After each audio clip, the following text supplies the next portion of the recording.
and welcome to Prudent News. Now look at the headlines. Union Finance Minister assures to lift mining ban in Goa soon. Orders are expected in the Goa mines. The idea is to get iron ore mining back on its feet. Wine shops in state to be shut by 9 in the night, VR's bars to close by 1 at night.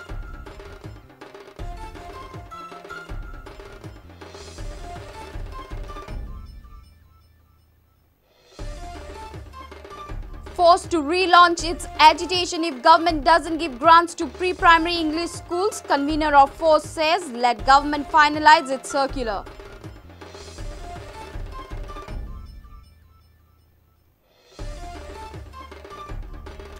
"25 goons vandalize LPK waterfront discotheque at Nerul. Unknown persons attacked the disc with short wooden logs, lost to the tune of 25 to 30 lakhs.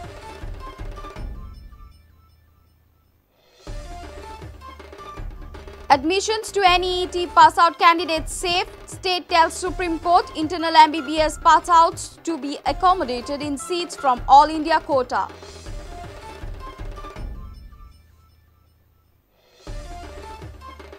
And Vodafone and Goa Football Development Council launching Rising Stars Football Festival for GFDC trainees. Over 650 youngsters to feature in 6-month league.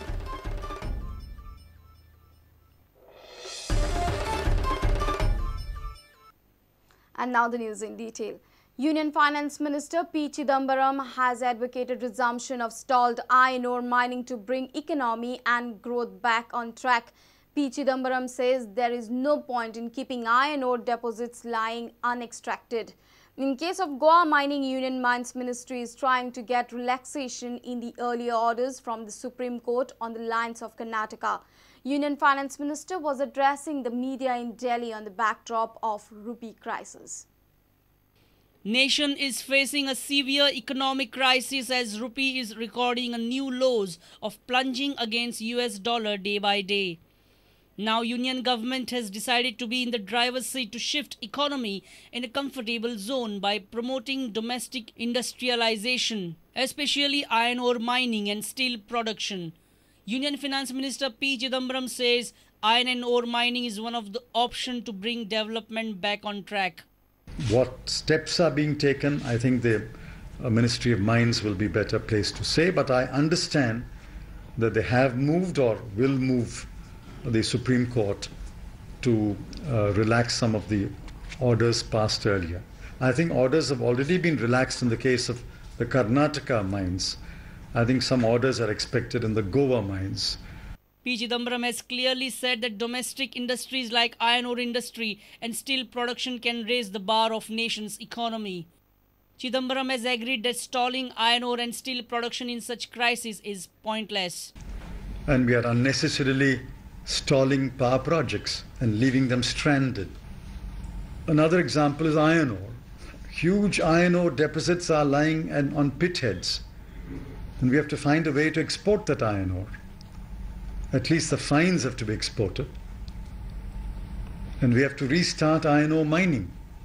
How can any country become an industrialized country if it does not make steel?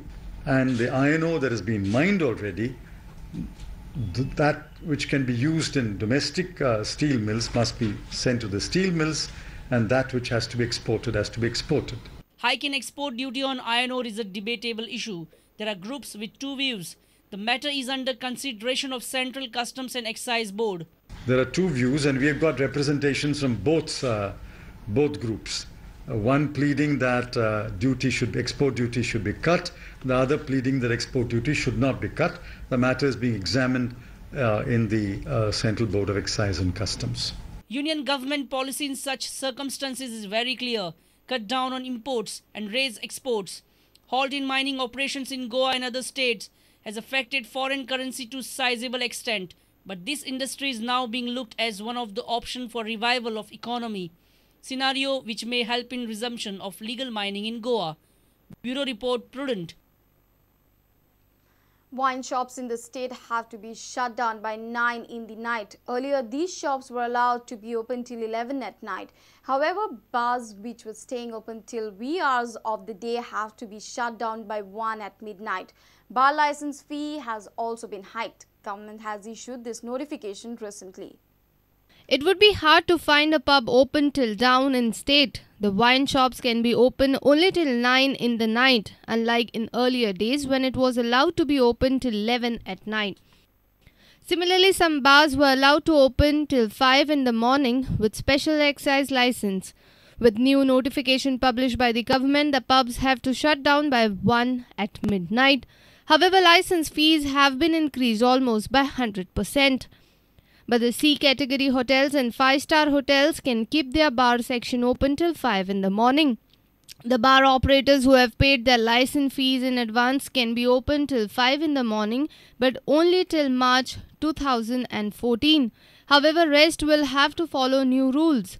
From April 2014, all will have same rules. Bar license fees have also been increased to some extent.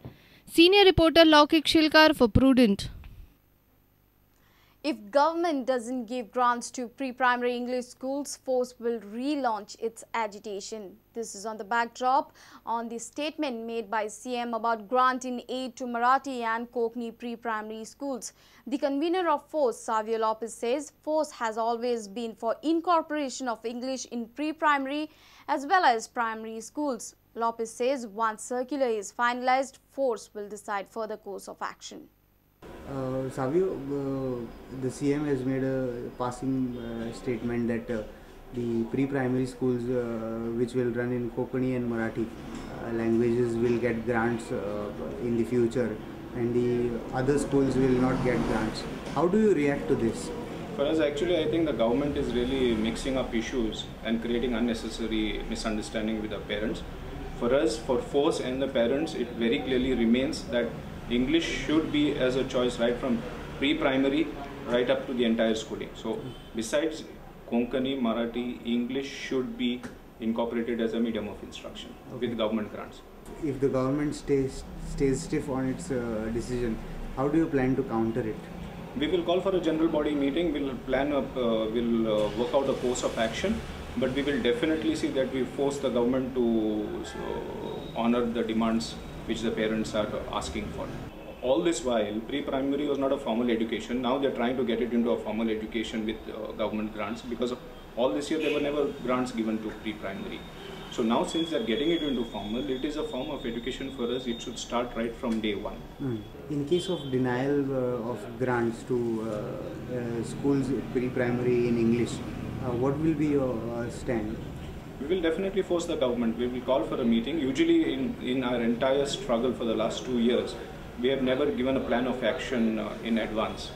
As the government, let the government first formulate the scheme, then we will go to the scheme and then we'll see. As of today, the government has not formulated a scheme. They have only issued a circular to that effect. But what is the scheme, what is the grant, what are the salaries, nothing has been defined by the government till today.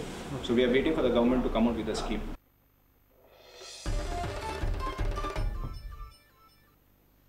JMFC Margao has issued non-bailable warrant to GCA President Vinod alias Balu Phadke in the 2001 cricket ticket scam case. Court issued warrant after Phadke's repetitive failure to appear before the court. Former GCA President Dayanand Narvekar has got some breather as court has exempted him from appearance on medical grounds. The ghost of 2001 cricket match ticket scam has made a comeback again to haunt Dayanand Narvekar and company. The case is stuck in court for past 13 years. There have been 2 recent hearings in the Madgaon court. Court had summoned accused Balu Phadke to appear during proceedings. Phadke has been evading the summons. Finally, JMFC Madgaon has issued a non-bailable warrant to Balu on Thursday. Former GCA President Dayanand Narvekar is the prime accused in this ticket scam case. Court has exempted Narvekar from appearing for hearing on the medical grounds.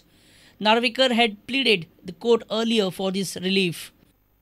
Another accused in this case, Eknath Naik, was present for the Thursday hearing.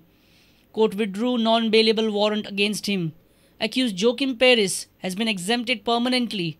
Next hearing of this case will be held on 29 August. Today, accused number 3 was not present. So he was also not present on the last occasion, and neither his lawyer was there. So NBW is issued against 3, Vinod Padke. So last time arrest warrant is issued? No, that was cancelled. And now matter is posted for the trial. Next time trial will go on. Accused number 3 appears before the court. The scam was reported during India vs Australia match at Fatorda on 6th April 2001.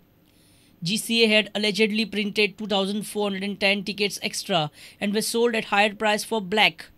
The then GCA president and committee is being charged for this mess. A reporter from Madgaon, Samir Bhatt. It's time for a short break. Stay tuned.